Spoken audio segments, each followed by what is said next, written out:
Hello aspirants, welcome to this medieval history series जिसमें हम provincial kingdoms of medieval India के बारे में डिस्कशन कर रहे थे। लास्ट का जो लेक्चर था उसमें हमने सदाशिव राय जो तुलुवा डायनेस्टी के लास्ट रूलर थे उनके बारे में डिस्कशन किया था। लास्ट का जो लेक्चर था उसमें एक आपको मैंने बताया था कि जब विजयनगर एम्पायर का एंड हो चुका था, when this Vijayanagar kingdom get destroyed, after that a notable personality which is Italian traveller, वो एक इटालियन ट्रेवलर हैं जिनका नाम है सीजर फेडरिक। वो विजिट करते हैं विजयनगर एम्पायर को देखने के लिए। के बैटल के बाद जब बैटल हो जाता है तलकोटा के बैटल के बाद एक इटालियन ट्रैवलर आते हैं जिनका नाम है सीजर फेडरिक आते हैं और यहाँ पर विजयनगर को देखते हैं। तो वो यहाँ पर आएंगे, that is the Italian traveller. तो सीजर फेडरिक एक इटालियन ट्रेवलर है जो विजयनगर एम्पायर को देखने के लिए आए थे आफ्टर द बैटल ऑफ तलकोटा। तलकोटा के बैटल के बाद आए थे। उसके बाद अगर हम आज बात करें, देन विजयनगर किंगडम जो था ये अरावेडु डायनेस्टी के अंदर कंटिन्यू करेगा। ऐसा नहीं था कि पूरा डिस्ट्रॉय हो चुका था, लेकिन फिर भी कहीं ना कहीं अगर हम देखें तो ये जो है रूल तो कर ही रहा था, ये कंटिन्यू तो कर ही रहा था। ये जो अरावेदु डायनेस्टी थी, ये अरावेदु वंश जो था, इसके अधीन होकर के ये अस्तित्व में रहा है। ये कंटिन्यू रहा है किसके अंडर? अरावेदु डायनेस्टी के अंदर। तो तलकोटा के जो है बैटल के बाद, तलकोटा के विश्व युद्ध के बाद क्या होता है कि एक डायनेस्टी जो अरावेडु डायनेस्टी है वो आती है। वो ऐसा नहीं है कि कोई हम उसके बारे में ज्यादा डिटेलिंग है, एक छोटा सा सेगमेंट है 2-4 लाइंस का, वही हम डिस्कस करेंगे अभी। वो चीज हम आज मैं बता रही हूँ आपको कि जो विजयनगर किंगडम था वो कंप्लीटली भी डिस्ट्रॉय नहीं हुआ था। वो अरावेडु डायनेस्टी के अंडर जो है कहीं ना कहीं कंटिन्यू कर रहा था। तो विजयनगर जो था,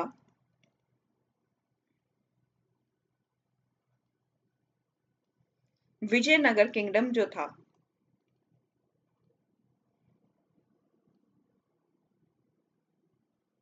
ये कंटिन्यू कर रहा था। कहीं ना कहीं तो ये कंटिन्यू कर ही रहा था, कंटिन्यू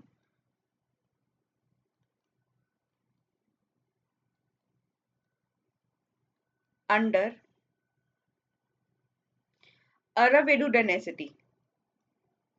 जो अरावेडु डायनेस्टी है इसके अंदर ये जो है इसके अंडर होकर के ये कंटिन्यू कर रहा था, अपनी प्रेजेंस शो कर रहा था।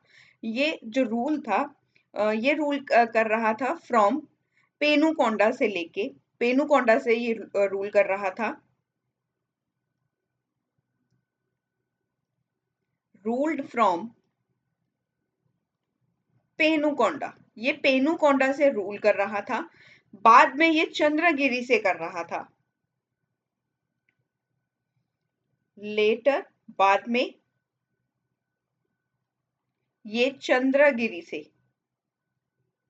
चंद्रगिरी, ये तिरुपति के पास एक जगह है चंद्रगिरी, यहां से ये रूल करेगा।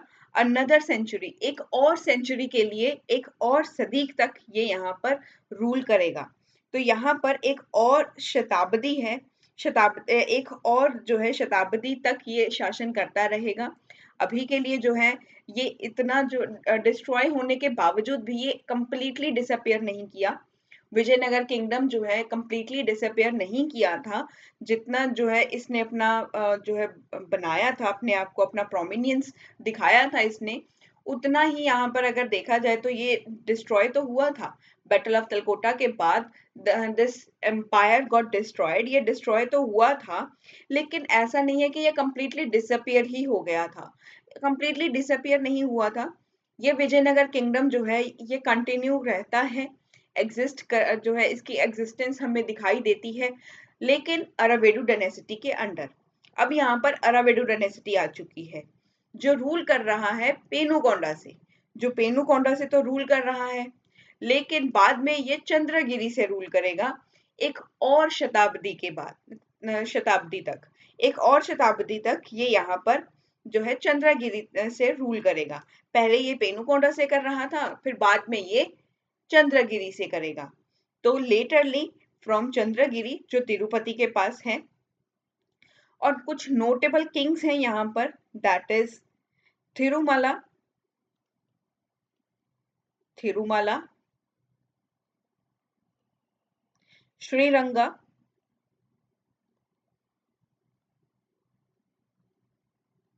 Venkata second,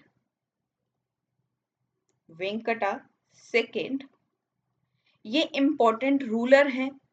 These are the ruler from this Aravidu dynasty. ये अरावेडु डायनेसिटी के कुछ इंपॉर्टेंट रूलर्स हैं। इनके नाम ही याद रखिए, इतना इनके बारे में कुछ डिटेलिंग में हमें जो है जानने की जरूरत नहीं है। ये इंपॉर्टेंट रूलर्स हैं अरावेडु डायनेसिटी से।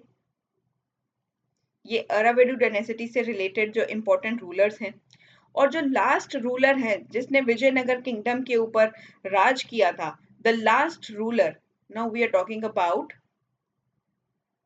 जो लास्ट रूलर है ऑफ विजयनगर, विजयनगर किंगडम का लास्ट रूलर कौन है, उसका नाम है श्रीरंगा थर्ड। श्रीरंगा थर्ड जो है ये यहाँ पर विजयनगर किंगडम का लास्ट रूलर होगा। इसका टाइम पीरियड है अप्रोक्सीमेटली 1642 सीई से लेकर के 1646 सीई तक इसका टाइम पीरियड है। तो इतना ही जो है आपको याद रखना है अरावेडु डायनेसिटी के बारे में। अरावेडु डायनेसिटी आती है जो विजयनगर किंगडम के ऊपर रूल करती है, और यहाँ पर इसका हमें कहीं ना कहीं जो अस्तित्व है हमें दिखाई देता है विजयनगर किंगडम का, कि ये कहीं ना कहीं एग्जिस्टेंस इसकी थी जो अरावेडु डायनेसिटी के अंडर था। और ये रूल कहाँ से कर रहे थे, पेनुगोंडा से, बाद में ये चंद्रगिरी से रूल कर रहे थे। और तिरुमाला, श्रीरंगा, वेंकटा सेकेंड, ये इंपॉर्टेंट रूलर्स हैं फ्रॉम दिस अरावेडु डायनेसिटी। और विजयनगर किंगडम के लास्ट रूलर का नाम है श्रीरंगा थ्री। अप्रोक्सीमेटली इनका टाइम पीरियड है 1642 सीई से 1646 सीई तक का इनका टाइम पीरियड है। तो आगे आज हम बात करेंगे, तो ये कुछ छोटा सा सेगमेंट था अरावेडु डायनेसिटी के बारे में जो मुझे आपसे डिस्कस करना था। इसके बाद आज हम एडमिनिस्ट्रेशन कैसा रहा है विजयनगर किंगडम का, विजयनगर एम्पायर का, विजयनगर किंगडम का एडमिनिस्ट्रेशन कैसा था, तो उसके बारे में डिस्कशन करेंगे। Administration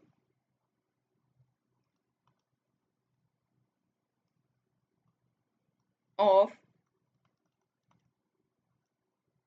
Vijayanagar kingdom.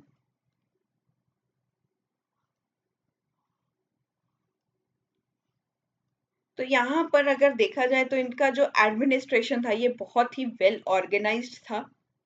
एडमिनिस्ट्रेशन जो था वेल ऑर्गेनाइज्ड था, well organised administration under the Vijayanagar kingdom. और यहाँ पर जो किंग हुआ करता था, किंग को बोला जाता है राइस। यहाँ पर राइस हुआ करते थे। राइस कौन होते हैं, राइस होते हैं किंग। किंग को राइस बोला जाता है। और किंग जो है, राइस जो है, राइस के पास एब्सोल्यूट अथॉरिटी हुआ करती थी। इसके पास एब्सोल्यूट एब्सोल्यूट अथॉरिटी थी। किस चीज की अथॉरिटी थी इसके पास, कि ये अपने जो मैटर्स हैं उनको ये खुद ही देखेगा। जो भी इनके ऊपर इसका पूर्ण अधिकार हुआ करता था, ये इसको अधिकार प्राप्त था कि ये एग्जीक्यूटिव, जुडिशियल और लेजिस्लेटिव मैटर्स के अंदर ये जो है देख सकता है, इन मैटर्स को जो है वो डिस्कस कर सकता है। इन मैटर्स के अंदर वो जो है अपनी राय भी दे सकता है। अपने डिसीजंस जो होंगे वो सभी कुछ जो होगा, जो भी एग्जीक्यूटिव का काम होगा, जो एग्जीक्यूटिव का, एडमिनिस्ट्रेशन का, और एक जुडिशियल का और लेजिस्लेटिव वर्क जो होंगे, ये सब कुछ कौन देखेगा, ये सब कुछ किंग देखेगा, राइस देखेंगे। तो यहाँ पर इसके पास पावर थी कि एग्जीक्यूटिव भी इसके अकॉर्डिंग ही वर्क करेगा। एग्जीक्यूटिव, जुडिशियल और लेजिस्लेटिव मैटर में ये जो है अपने डिसीजंस, अपना जो इसका व्यू पॉइंट जो है वो ये देख सकता है और इन मैटर्स को यही सॉल्व करेगा। इन मैटर्स को किंग ही सॉल्व करेगा, राय ही सॉल्व करेगा इन सभी मैटर्स को। तो इसके बाद जो है किंग जो है ये हाईएस्ट कोर्ट ऑफ अपील हुआ करती थी। जैसे आज अगर प्रेजेंट टाइम में हमारे इंडिया में the highest court of appeal supreme court को माना जाता है, वैसे ही विजयनगर किंगडम के अंदर highest court of appeal king को माना जाता था। जो राय होगा, राय राय के पास क्या है, एक हाईएस्ट हाईएस्ट पावर है कि ये हाईएस्ट कोर्ट ऑफ अपील है। अगर किसी को कोई सेटिस्फेक्शन नहीं हुई कि मुझे यहाँ से सेटिस्फेक्शन नहीं मिला इस जुडिशरी से, तो मैं जो है राजा के पास जाऊंगा, राजा का जो है दरवाजा खटखटाया जाएगा, यहाँ पर जाकर के अपनी अपील की जाएगी कि मुझे इंसाफ चाहिए। अगर यहाँ पर किसी को भी कोई भी डिससेटिस्फेक्शन होता है किसी वर्क से या किसी भी चीज से प्रॉब्लम होती है, वो राजा के पास जाता था और अपनी अपील लेकर के जाता था कि मुझे इस चीज से जो है दिक्कत आ रही है, आप जो है मेरी ये प्रॉब्लम को सॉल्व करके दीजिए। तो हाईएस्ट कोर्ट ऑफ अपील यहाँ पर किंग ही होता था। Highest court of appeal king होगा। और मैटर्स ऑफ जस्टिस जो है यहाँ पर जो जस्टिस के मैटर्स हुआ करते थे, किसी को इंसाफ देना है, जस्टिस देना है, तो जस्टिस अगर प्रोवाइड करना होता था, let me write here, I am not writing the whole thing, administration of Vijayanagar kingdom.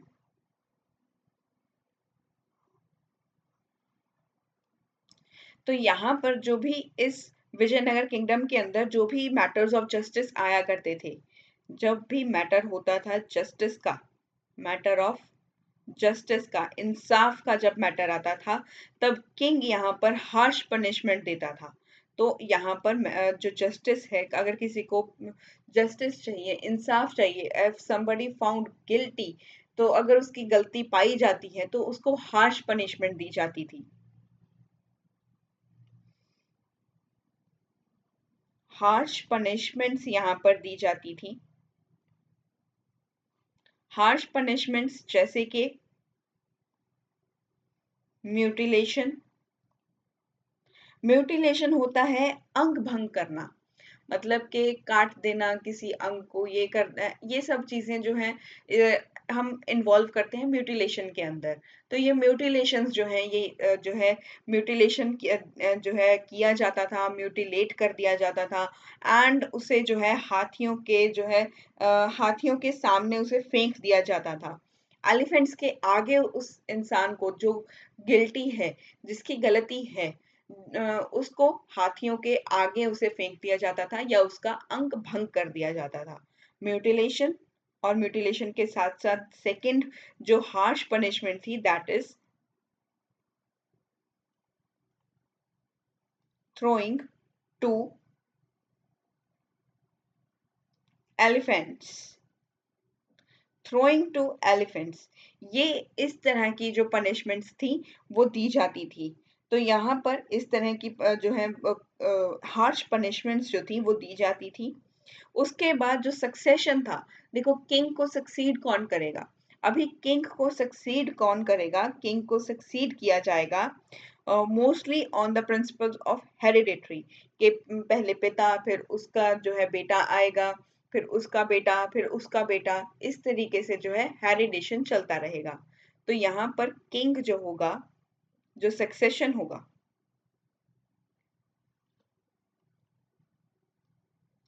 Succession जो था टू थ्रोन, ये किसके ऊपर बेस्ड था, प्रिंसिपल ऑफ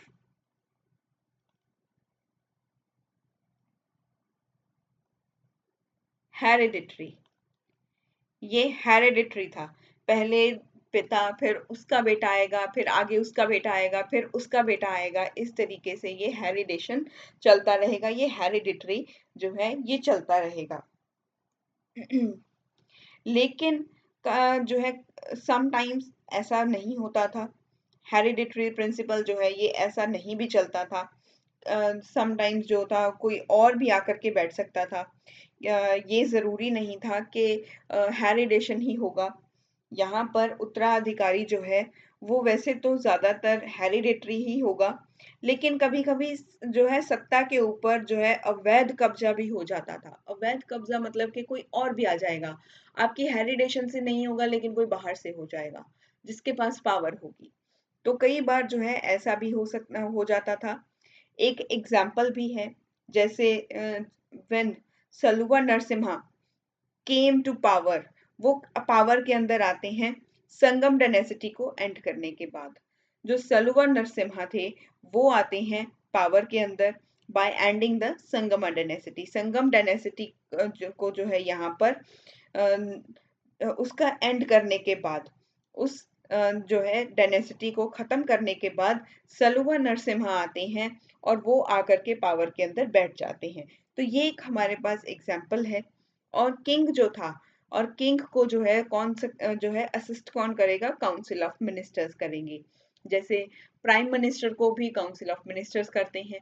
और जो हमारे स्टेट के अंदर चीफ मिनिस्टर हैं, चीफ मिनिस्टर को भी काउंसिल ऑफ जो है मिनिस्टर्स जो होते हैं वो असिस्ट करते हैं, उनके साथ रहते हैं। तो यहाँ पर most of the time throne के ऊपर बैठेगा तो कोई हेरिडिटरी किंग ही, लेकिन कई बार जो है कोई और भी बैठ सकता है। अवैध तौर से कब्जा भी हो जाता था कई बार जो है।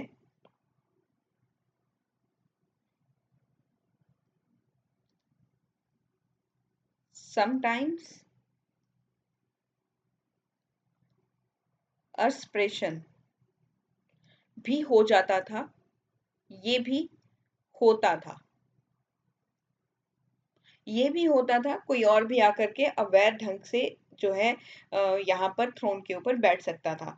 जैसे कि हमने सलुवा नरसिम्हा राव, जब सलुवा नरसिम्हा राय जो थे, सलुवा नरसिम्हा राय जो थे वो आकर के बैठे थे in the power after ending the Sangam dynasty. Sangam dynasty के जो है उनको खत्म करने के बाद, संगम डायनेसिटी को उसका अंत करने के बाद सलवा नरसिम्हा राय बैठे थे आकर के ऑन द थ्रोन। तो इसके साथ साथ जो किंग होगा, किंग को असिस्ट करेंगे, assisted by council of ministers. तो इसे काउंसिल ऑफ मिनिस्टर्स असिस्ट करेंगे। तो ये एक यहाँ पर हमने देखा किंग के बारे में। आगे जो है हमारा, आगे जो है हम किंगडम के डिवीजन को देखेंगे। आगे जो है वो किंगडम की डिवीजन है, किंगडम का जो इसे डिवाइड किया हुआ है, इसको एडमिनिस्ट्रेशन को इजी बनाने के लिए, वो हम यहाँ पर देखेंगे। तो अभी तक तो हमने किंग के बारे में देखा कि किंग की पोस्ट तो हेरिडेटरी रहेगी, लेकिन कई बार कोई अवैध ढंग से भी कब्जा कर लेता था। और किंग को असिस्ट कौन करेगा, काउंसिल ऑफ मिनिस्टर्स। किंग जो है वो हाईएस्ट कोर्ट ऑफ अपील भी है, किंग हाईएस्ट जो है कोर्ट ऑफ अपील है। और साथ के साथ हमने देखा कि जो किंग है वो मैटर्स ऑफ जस्टिस के अंदर हार्श पनिशमेंट देता है। किसी को इंसाफ दिलाना हो तो किंग जो था वो हार्श पनिशमेंट देता था to the person who is और हु आर गिल्टी। जो भी पर्सन गिल्टी होगा, आइदर ही और शी, कोई भी होगा, तो उसे वो हार्श पनिशमेंट देता था। वो अभी तक हमने देखा है। तो आगे हम देखेंगे कि एडमिनिस्ट्रेटिव यूनिट्स कैसी थी यहाँ पर। तो एडमिनिस्ट्रेटिव यूनिट्स को देखेंगे अभी। Let me write here on the top, ताकि आपको भी कोई कंफ्यूजन ना रहे। Administration of Vijayanagar kingdom. तो यहाँ पर एक और चीज थी कि जो किंगडम था, किंगडम जो था, किंगडम डिवाइडेड था डिफरेंट एडमिनिस्ट्रेटिव यूनिट्स के अंदर। ये एडमिनिस्ट्रेटिव यूनिट्स के अंदर, यूनिट्स के अंदर डिवाइडेड था, डिवाइडेड था। जैसे कि मंडलम्स, पहले मंडलम्स, मंडलम्स के बाद क्या आएगा, नाडूज आएंगे, मंडलम्स, फिर नाडूज, फिर आएंगे स्थलास, स्थलास के बाद आएंगे ग्राम्स। जैसे कि ये एक पूरा किंगडम था, किंगडम को जो है डिवाइड किया हुआ था, ये मंडलम्स हैं, ये भी मंडलम है, ये भी मंडलम है, ये भी, ये सभी मंडलम्स हैं। ये है क्या, ये है मंडलम।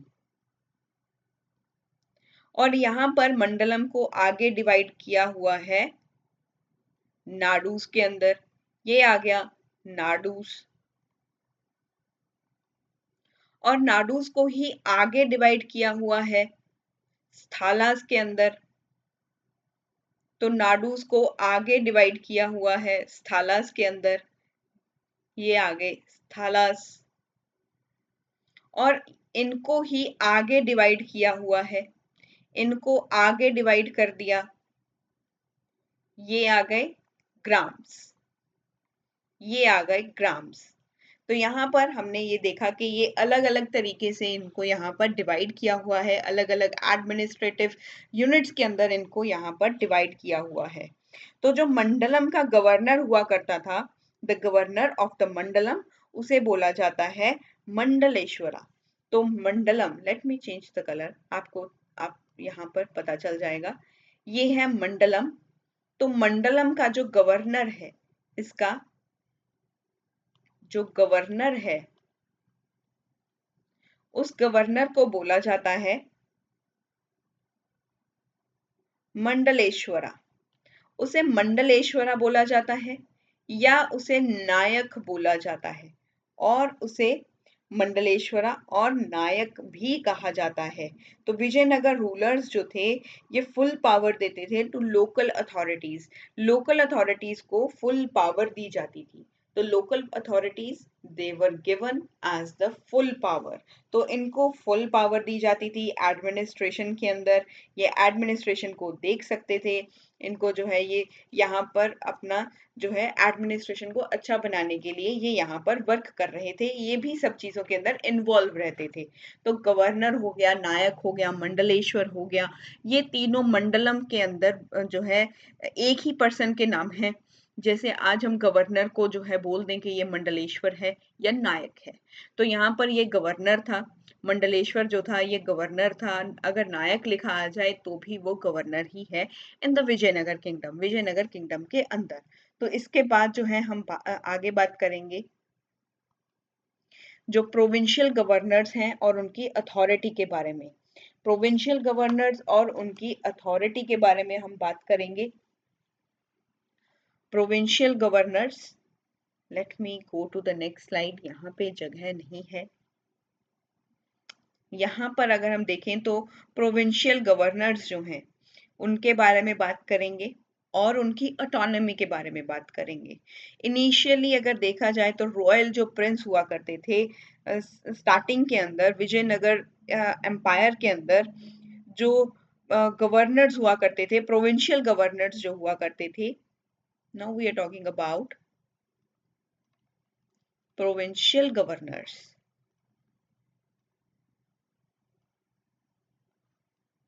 प्रोविंशियल गवर्नर्स अगर हम देखें इनिशियली स्टार्टिंग के अंदर रॉयल प्रिंस जो हुआ करते थे, ये प्रोविंशियल गवर्नर्स होंगे इन विजयनगर किंगडम। तो प्रोविंशियल गवर्नर्स कौन होंगे, ये रॉयल प्रिंस होंगे स्टार्टिंग के अंदर।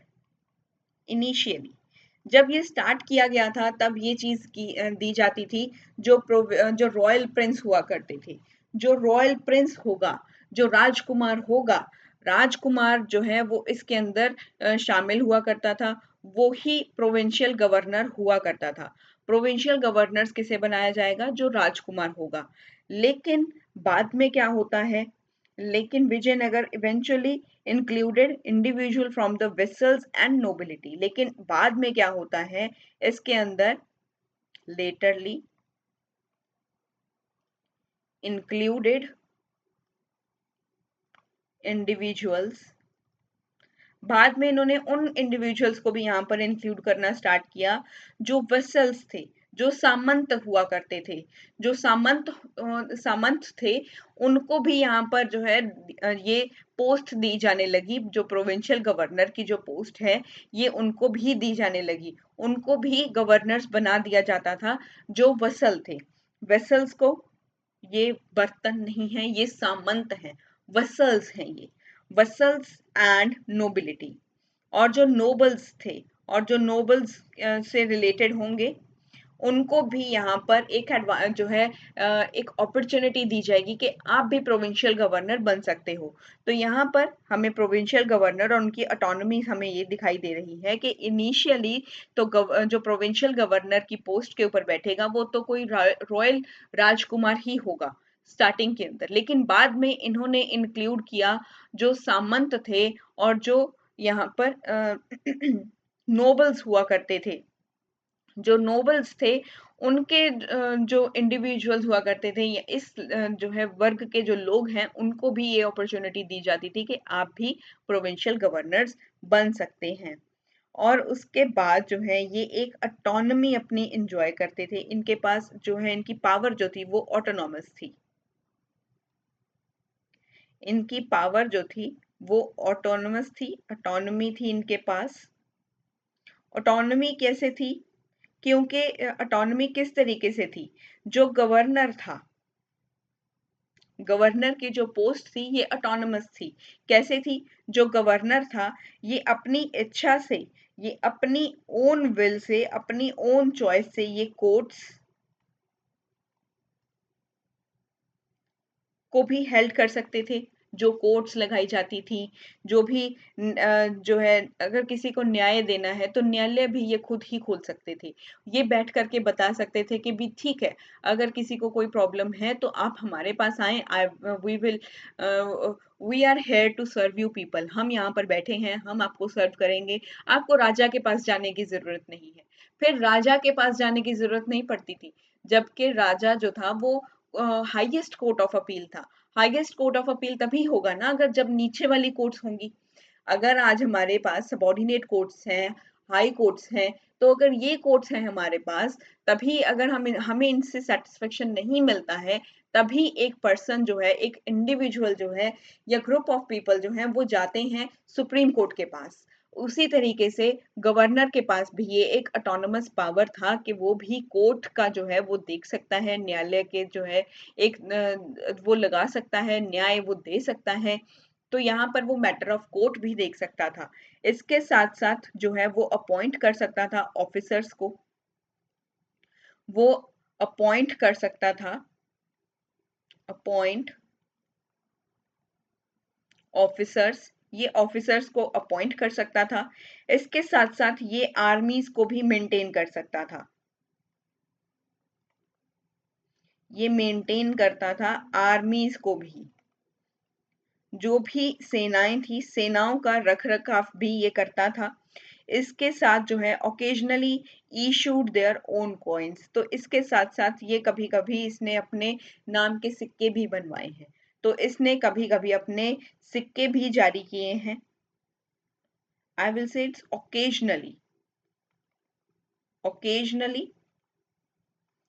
issued their own coins। तो इससे जो है हमने देखा कि गवर्नर के जो प्रोविंशियल गवर्नर है, गवर्नर के पास एक अपनी ऑटोनमस पावर भी है। वो यहाँ पर कोर्ट्स भी देख सकता है, वो ऑफिसर्स को अपॉइंट भी कर सकता है, वो आर्मीज को भी मेंटेन करता है, और वो कभी कभी अपने नाम के सिक्के भी चलाता था। तो ये कुछ यहाँ पर हमारे पास इंफॉर्मेशन था फ्रॉम द प्रोविंशियल गवर्नर्स। इसके बाद यहाँ पर जो पावर थी वो डिसेंट्रलाइज्ड गवर्नेंस एक स्ट्रक्चर हमें दिखाई देता है। तो विजयनगर एम्पायर के अंदर एक डिसेंट्रलाइज्ड गवर्नेंस स्ट्रक्चर हमें देखने को मिलता है। हाउ डिसेंट्रलाइज जो है स्ट्रक्चर देखने को कैसे मिल रहा है? ये डिसेंट्रलाइज स्ट्रक्चर ऐसे है जैसे विजयनगर एम्पायर के अंदर ये इस तरीके से दिख रहा था क्योंकि यहाँ पर कॉन्फेडरेसी जो थी वो यहाँ पर ज्यादा थी सेंट्रलाइज्ड एम्पायर से ज्यादा। तो सेंट्रलाइज तरीका जो है यहाँ पर इतना नहीं दिखाई दे रहा था, यहाँ पर जो है वो काफी ज्यादा रिजेम्बलेंस हो रहा था, कॉन्फेडरेसी ज्यादा थी, more than centralized then centralized empire than centralised empire. तो मैंने कहा कि विजयनगर के अंदर हमें ज्यादा जो थी वो कॉन्फेडरेसी देखने को मिल रही थी as compare to centralised empire.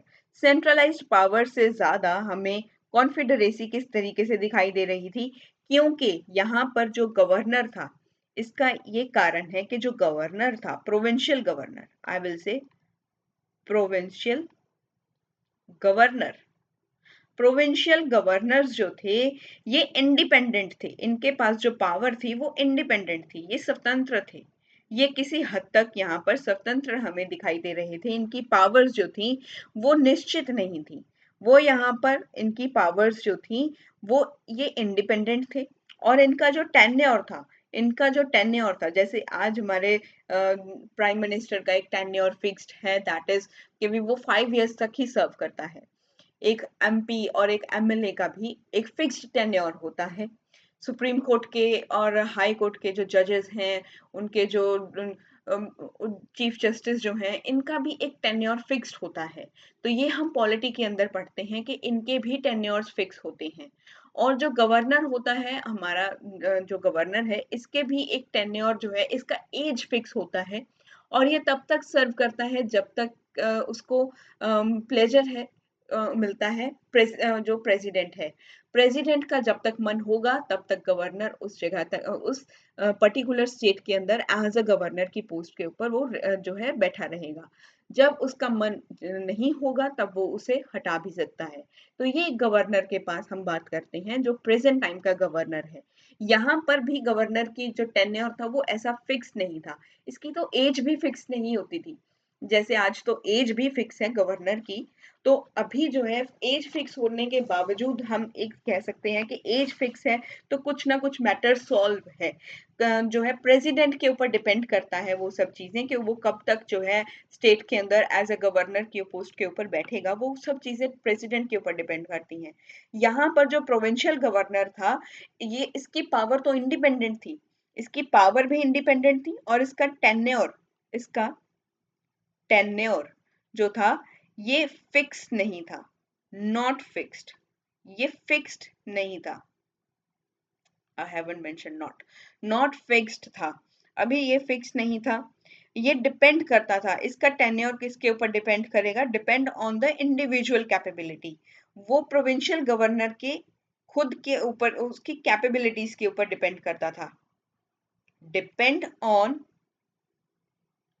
इसकी कैपेबिलिटी कितनी है, कितनी क्षमता है इसके अंदर। तो ये इसकी क्षमताओं के ऊपर डिपेंड करता था, इसकी कैपेबिलिटी के ऊपर डिपेंड करता था। तो जितनी इसकी कैपेबिलिटी होती थी ये उसके ऊपर डिपेंड करता था। अगर क्षमता अच्छी नहीं है तो उसे जो है कम समय के लिए एज अ प्रोविंशियल गवर्नर लगाया जाएगा, लेकिन अगर क्षमता अच्छी है, काम अच्छे से किया है, एडमिनिस्ट्रेशन अच्छे से संभाला है, तो वो लंबे समय के लिए भी एज अ प्रोविंशियल गवर्नर बन सकता है। तो इसकी ये क्षमता के ऊपर डिपेंड करता था, कोई फिक्स टेन्योर नहीं था। हर गवर्नर जो है, ईच गवर्नर जो है वो कंट्रीब्यूट करता था in money to the central government.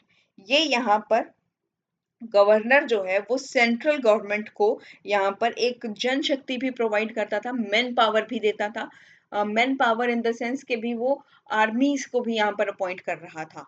तो आर्मीज को हमने देखा कि वो अपॉइंट कर रहा है, आर्मीज को वो मेंटेन भी कर रहा है, तो वो मैन जो पावर है वो प्रोवाइड करेगा। अगर कोई भी उसे लगेगा कि ये अच्छा एक पर्सन है, ये आर्मी के अंदर होना चाहिए था, मेरे जो है मंडलम के अंदर ये पर्सन बहुत अच्छा है, तो इससे जो है इसे हम आर्मी के अंदर अगर भर्ती कराएं तो ये अच्छे से वर्क करेगा और हमारी जो पावर होगी वो और भी ज्यादा स्ट्रांग होगी। तो वो जो है रिकमेंडेशंस भेजता है, वो उसे अपॉइंट कराने की कोशिश करता है। मतलब कि इसका जो है एक वर्क है कि ये प्रोवाइड करता था प्रोवाइड men and money। ये मनी भी प्रोवाइड करता था, रेवेन्यूज भी लेता था, रेवेन्यूज भी लेता था, तो मनी भी प्रोवाइड कर रहा था।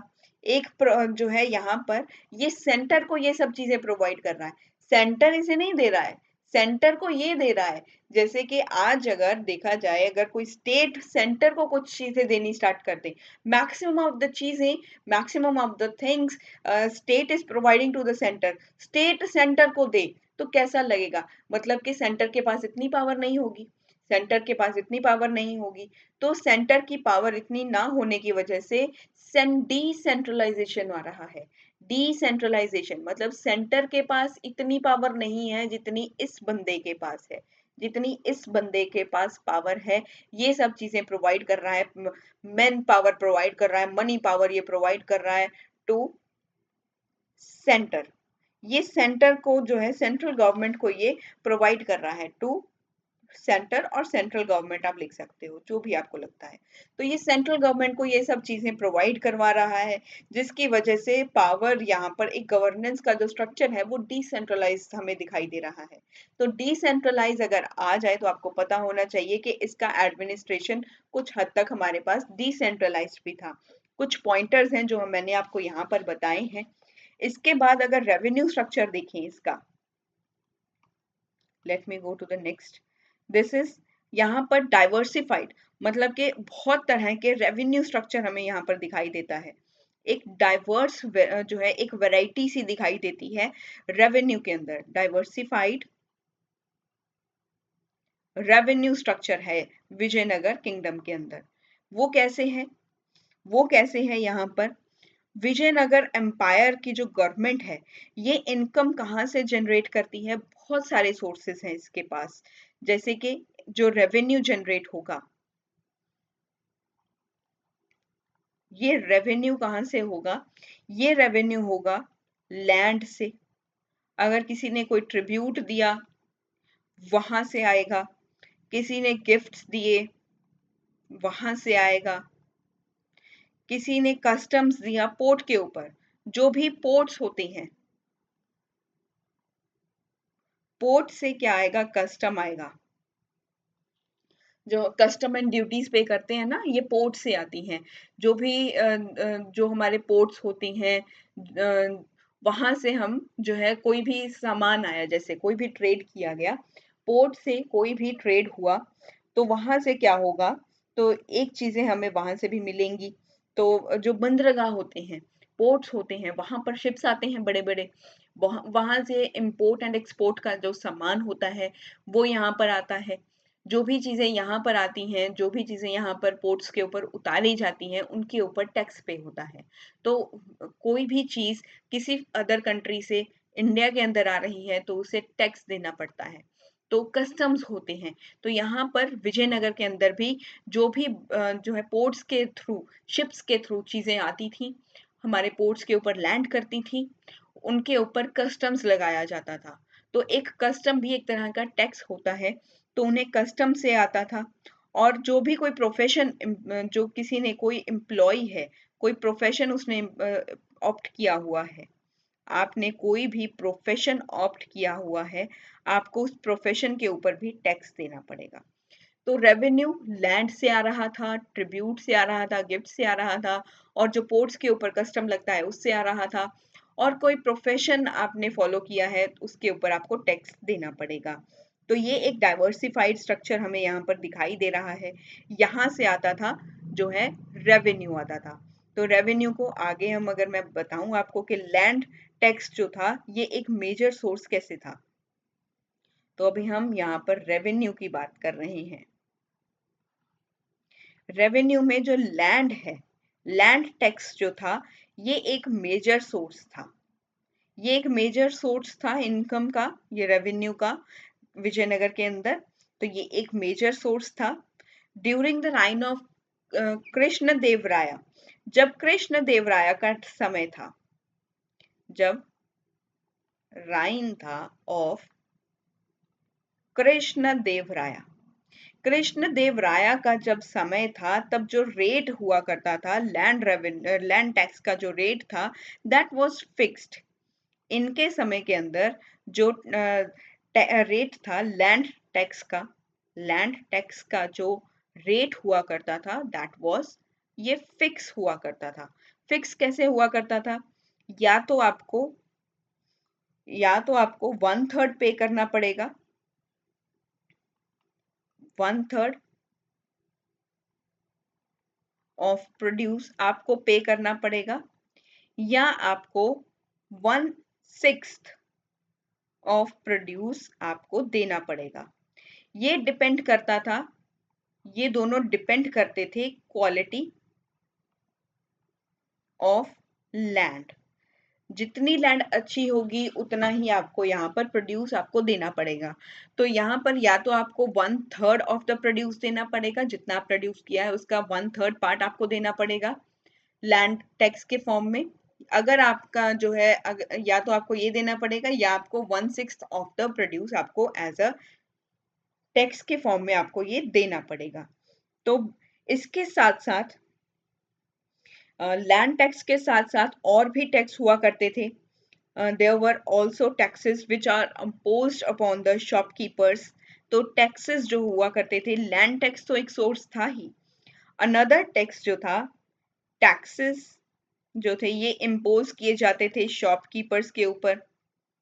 जो शॉपकीपर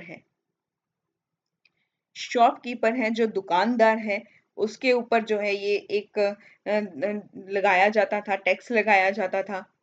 फार्म सर्वेंट जो है, एक फार्म सर्वेंट, उनके ऊपर टैक्स लगाया जाता था। जो खेतों के अंदर जो मजदूरी करता है, जो मजदूर होता है, जो खेतों में काम करता है, उसको फार्म सर्वेंट बोला जाता है, उसके ऊपर टैक्स इम्पोज किया जाता था। और किसके ऊपर किया जाता था? जो वर्कमैन था, जो वर्कमैन हुआ करता था, उसके ऊपर किया जाता था।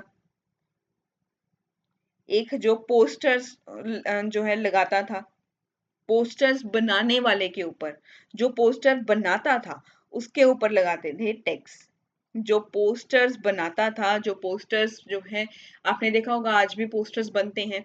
जो आपने देखा होगा कि ये इस कोचिंग का आपने पोस्टर देखा होगा, फलानी कोचिंग का, ये सब चीजें जो होती हैं ये एक पोस्टर्स हैं। ये पोस्टर्स कौन बनाता है? कोई प्रिंटिंग वाला ही बनाएगा। तो उसके ऊपर भी टैक्स लगाया जाता था, जो पोस्टर्स बनाता था। जो पोस्टर्स बनाता था, तब उसके टाइम के ऊपर कोचिंग वगैरह के नहीं होते थे, वो उस समय के ऊपर कोई और पोस्टर्स हुआ करते थे। आज के टाइम पर वो पैम्फलेट्स वगैरह पेस्ट किए जाते हैं, पोस्टर्स वगैरह लगाए जाते हैं, किसी राजा का पोस्टर लगा दिया, या आज देखा होगा आपने किसी मिनिस्टर का लगा दिया, मिनिस्टर का पोस्टर लगा होता है कि हमने ये काम किए, हमने वो काम किए, इतना हमने काम कर दिया, वो काम कर दिया। चाहे उस इंसान ने कुछ भी ना किया हो, लेकिन फिर भी उस मिनिस्टर का नाम लिख करके उसने जो भी कार्य किए हैं, जो भी काम किए हैं अपने टेन्योर के अंदर, वो सभी लिख दिए जाते हैं। एक आधा तो, मैक्सिमम तो एक आधा ही सही होता है उसमें से, बाकी सब तो हवा में बातें की जाती हैं उसके अंदर। तो वो पोस्टर्स होते हैं, वो पोस्टर्स भी यहाँ पर लगाए जाते थे। लेकिन उस समय के ऊपर राजा काम करता था, वो राजा काम करता था। आज के टाइम पर मिनिस्टर काम नहीं करता लोगों के लिए। They won't do any work for the people on the ground floor. जो ग्राउंड फ्लोर के ऊपर हम लोग रह रहे हैं, आपके मेरे जैसे लोग हैं, हमारे लिए वो कुछ भी नहीं करता। They do nothing, just sitting in the AC room and doing nothing. वो ऐसे पर्सन हैं, एसी वाले कमरे में बैठेंगे और कुछ भी नहीं करेंगे। तो यहाँ पर राजा जो है वो काम करता था। विजयनगर एम्पायर हो गया, कोई भी किंगडम हो गया, उसके अंदर जो भी राजा होगा वो प्रजा के लिए काम करेगा। वो देखेगा कि मेरी प्रजा खुश है या नहीं है। तो पोस्टर्स बनाने वाले के ऊपर टैक्स लगाया जाता था। और जो शू मेकर हुआ करता था, एक शू मेकर हुआ करता था, उसके ऊपर भी टैक्स लगाया जाता था। जो म्यूजिशियन है, म्यूजिशियन म्यूजिशियन जो है, इसके ऊपर भी टैक्स लगाया जाता था, इसके ऊपर भी टैक्स लगाते थे, और भी टैक्स लगाया करते थे। ये इतना ही नहीं था, ये ग्रेजिंग टैक्स, हाउस टैक्स, और भी टैक्स लगाते थे। Taxes like grazing, grazing tax जो है, चराई का जो टैक्स था, उसके ऊपर भी टैक्स लगाया जाता था। ग्रेजिंग टैक्स लगाते थे, एक हाउस टैक्स लगाते थे, हाउस टैक्सेस भी हुआ करते थे, कॉमर्शियल टैक्सेस भी हुआ करते थे। इसके अंदर कॉमर्शियल टैक्सेस भी आते हैं। कॉमर्शियल टैक्सेस, कॉमर्शियल टैक्सेस जैसे कि लेवीज, ड्यूटीज एंड कस्टम्स जो थे मैन्युफैक्चर्ड आर्टिकल्स के ऊपर, जो मैन्युफैक्चर्ड आर्टिकल्स हुआ करते थे ट्रेड के लिए जो होते थे, उनके ऊपर भी टैक्स लगाया जाता था। तो यहाँ पर मैन्युफैक्चर्ड आर्टिकल्स जो थे, manufactured, this is you, manufactured articles, इनके ऊपर भी जो है वो जो ट्रेड के लिए जाते थे, इनके ऊपर भी टैक्स जो है वो लगाया जाता था। इनके ऊपर टैक्स, लेवीज, ड्यूटीज और कस्टम्स, ये सब चीजें इनके ऊपर लगा दी जाती थी। जो प्राइवेट ओनर हुआ करता था वर्कशॉप्स का,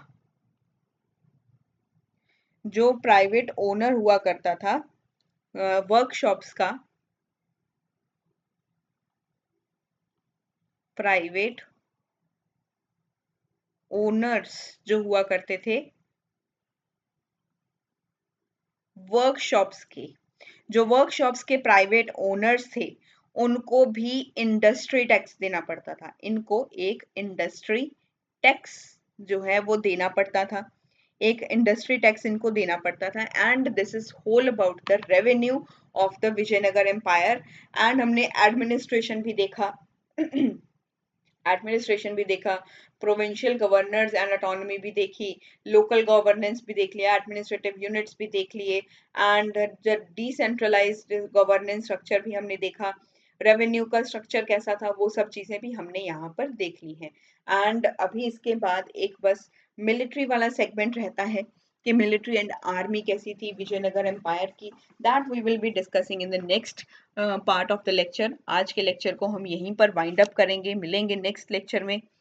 तब तक के लिए आप बने रहिए मेरे साथ मिडावल हिस्ट्री की सीरीज में। अगर आज की वीडियो आपको अच्छी लगी हो तो इसे शेयर जरूर करना।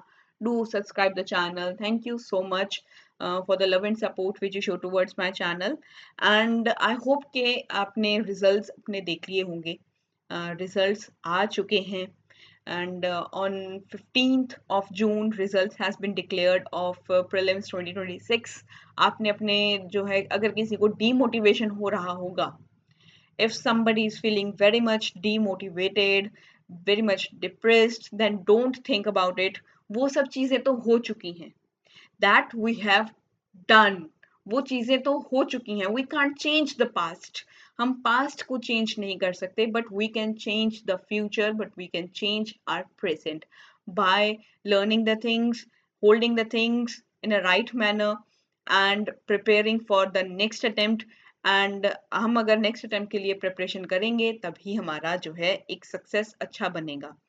डोंट थिंक कि भी पेपर जो है वो एब्सर्ड था। That was not absurd, I will say that was something difficult. वो डिफिकल्ट तो था लेकिन some questions were much doable. वो क्वेश्चंस डूएबल तो थे अगर आप अच्छे से पढ़ते, आपने अच्छे से जो है चीज़ों को रिवाइज किया होता। And if you have used your references instead of relying upon one such one stop video, एक स्टॉप वीडियो के ऊपर रिलाई करने से बेटर था अगर आपने अपने वीडियो को देखने के बाद अपने रेफरेंस को भी रीड किया होता। आई ऑलवेज से कि अगर आप मेरा भी लेक्चर देख रहे हो then go for the reference, उसके बाद रेफरेंस को भी पढ़ो, जो मैंने पढ़ाया उसके बाद उसे बुक में से भी पढ़ो, आपको नॉलेज इनहेंस होगा। You people will be enhancing your knowledge. आप अपने नॉलेज को इनहेंस करोगे, नथिंग एल्स। इसके अलावा आपको कुछ भी करने की जरूरत नहीं है। If you are relying upon the videos then do go for the references too. References की ओर जाएं, उनको देखें कि क्या पढ़ाया था, जो पढ़ाया था वो ठीक था या नहीं था। Just go for that references too. वो भी आपके लिए उतनी ही इंपॉर्टेंट है जितना आप अगर लेक्चर को समझना चाहते हो। लेक्चर को समझना एक तरफ की बात होती है, उसको मेमोराइज करना एक अलग बात होती है। तो ये सब दोनों चीजें अलग होती हैं। आप दोबारा दोबारा से वीडियोस को देखोगे तो वो आपको जो है कोई बेनिफिट नहीं देगा, वो जस्ट आपका एक टाइम वेस्ट होता है।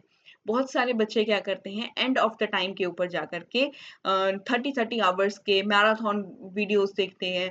वो सब चीजें एक टाइम वेस्ट है, they are just mere a time waste, वो आपका टाइम वेस्ट है, वो और कुछ भी नहीं है। वो एक जो है, आप उनके सब चीजों की देखने की बजाय आप एक बार लेक्चर वीडियो देखो, उसके बाद अपने रेफरेंसेस को ही 15 बार देखो, उस रेफरेंस को अच्छे से देखो, then you will people can all easily clear your exam. You people can easily clear by learning, preparing and revising the things in multiple times. अगर आप एक ही बुक को मल्टीपल टाइम रिवाइज करोगे तो वो आपका एक अच्छा सब जो है होल्ड ऑन बनेगा उसके ऊपर। And don't get demotivated, I always say कि डीमोटिवेट नहीं होना है, क्योंकि हारा वही जो लड़ा नहीं। यू पीपल हैव फाइट, आपने फाइट किया, आप हारे नहीं हो, but you have to restart yourself. अभी रीस्टार्ट करें। अब आप जब रीस्टार्ट करेंगे तब आप जीरो से नहीं, आप वन से स्टार्ट करेंगे। This is the thing you have to come bring to your own point of view, या आप अपने अंदर एक पॉइंट ऑफ व्यू के अंदर लेकर के आए कि अभी आपको जो है ये डिमोटिवेट नहीं होना है। लेकिन जिनका क्लियर हुआ है, I wish all the best to them, क्योंकि मेंस की प्रिपरेशन है। अगर आपको कोई मेंस के रिगार्डिंग गाइडेंस की ज़रूरत है, then you people can approach to me. I will provide a very good guidance of the means answer writing, ताकि आपकी जो प्रिपरेशन है वो अच्छे से चले और आप अपने मेंस के एग्जामिनेशन को भी क्लियर करें, एंड आफ्टर अपने उसके बाद आप अपने टारगेट को भी अचीव करें ऑफ 2026। और अगर 2027 के लिए भी प्रिपेयर कर रहे हो तो भी आप मुझसे डायरेक्टली कनेक्ट कर सकते हो। I will provide you with whole of the guidance, ताकि आपका प्रिपरेशन का जो टाइम है वो आपको अच्छे से आप उसे यूटिलाइज कर पाएं। Thank you so much once again, keep learning and keep motivated.